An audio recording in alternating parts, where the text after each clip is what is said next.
They're going to turn we to me, I guess. Sure. No, it should be the opposite way, but can I ask you a couple questions about space, just because I have a real... I'll probably know the answer. I'm ready. Go ahead. So, I was just watching you speak out there, and you know, you're like, it's so crazy to see idols like Neil Armstrong, Buzz Aldrin, and like all of a sudden, when you stepped out of that space and like actually stepped and floated out into space. Like, how could you even put that? You know what's neat words? is, here, let's pretend it's the two of us here. Okay. Okay, so you're jammed in this tiny little space with another person, and you turn the handle and you lift this huge thing out of the way.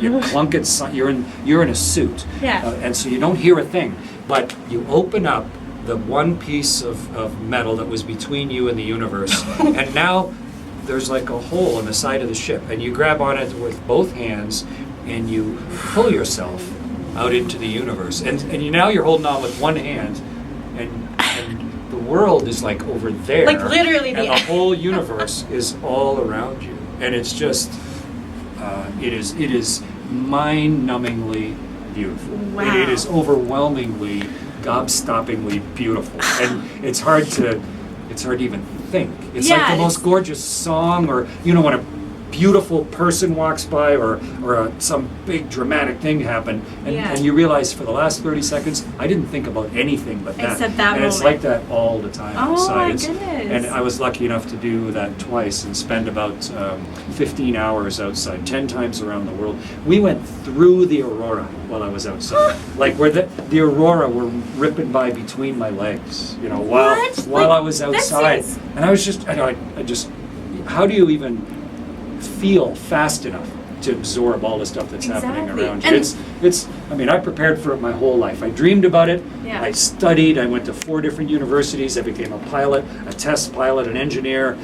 But the reality of it is so much better than you ever dream it would be. And it's really just the door opening. I was Canada's first spacewalker, but there have been 2 since, and there are going to be more. David Saint-Jacques is training right now to fly. We're hiring astronauts right now. This isn't the end. This is the start. This is the beginning. And that's a really cool thing to be part of. Oh my goodness! Thank you for letting me kind of go through that. That's crazy. Like, it was a long answer though. Right? No, that's A-okay.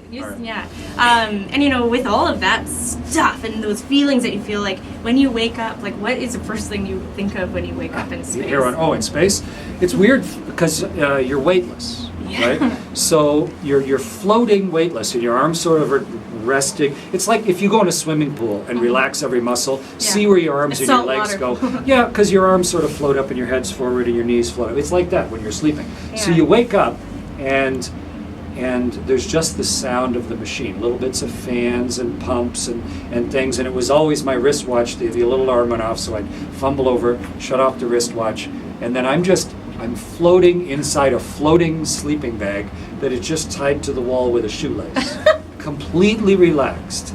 And the sleepers in your eyes, they don't drain at all during the night. So your eyes are sort of sticky. So you got to kind of pry your eyes open. And then you know how sometimes you drool a little bit when you're asleep? Never happens. Never. Well, when you're weightless, that's kind of floating in front of you. So you get your eyes open, clean up the drool, and you realize, I'm in space again. This is a cool experience. You undo your sleeping bag and you start the day. And it's every single day is like a gift. Every single day is like magic. Like you're this super person who can fly. And it's got the whole world in the window. It's I know just how lucky I've been. Yeah, well, you're very inspiring, and it's nice. I really appreciate you. You'd love it. You should go. Yeah, I should go. You know, you're hiring astronauts. We are right now. Right. Radio, smell you later.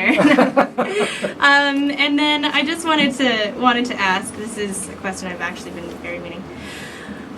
Star Wars or Star Trek? Star Trek. Oh, Trekkie. Okay. Star Trek. I've been very curious. Star Trek. How about you? Personally, I'm a Star Wars fan. It's a personal question. Yeah, it's okay. Star Wars. Yeah, exactly. Well, when Star Trek came on the TV, very first run of Star Trek, and I was a little kid. Was that when they were like on the? No, that was in '66. Yeah, well, there was Space Odyssey and all that, but Star Trek was first run was on the TV when I was a kid growing up on the farm. Did that have something to do with it? Oh yeah, of course. And the lead actor was Canadian. Bill Shatner's a Canadian, so like a Canadian guy is doing this stuff. It was just it was too tempting. So yeah, it kind of Star Wars for me was so many years later. Star Trek is where I grew up. Yeah, and then I guess, sorry, I just have you're just so cool to talk to. I have another question. And she has unlimited battery power. Did David Bowie get a chance to see your video? Did he? Oh yeah. In fact, we communicated back and forth, and we had to get his permission to make a video. You can't just make a video of somebody else's song. And that song one is and put it so on YouTube. epic. It's not just like some guy covering it. But it's illegal to take someone else's song and put it out on YouTube. So of course we wanted to make it all right. So we contacted him when we just had the audio version. When I just done the audio, a musician named M. Griner, she played that piano part, and a guy named Joe Corcoran put the other music under there. It was me on guitar and voice, and we sent it to Bowie. And he came back and he just loved it. As he would. And then my son Evan said, "Dad, you got to make it into a video." So I was like busy, but floated around one day and sang the song, made that video. My son put together that video. We put it out on YouTube. And Bowie, he said it was the most poignant version of the song ever done, and he loved it. And to me, the best, because he wrote that song when he was 19. Yeah. Before we walked in the moon, he wrote that song. It was just a big guess, as he was just a big kid, Yeah. And so for him, later in life, especially when he was getting sick later in life with what eventually killed him, he got to see his song played in the place he'd always dreamed of. So and also he loved it.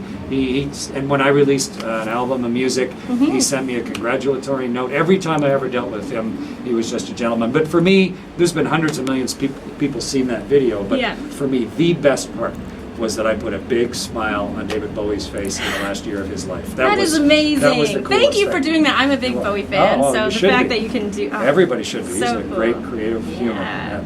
Well, thank you so much. My pleasure. I know Nice V-Day is talking to so you. excited to have you. And We Day's not a thing. We Day is a collection of people trying to do something, and to be able to inject a little idea and excitement into that group of people, that's a good day for me. Exactly. It's a good We Day. Thank you, Commander. Oh, that's Thanks a lot. so neat. Thank you.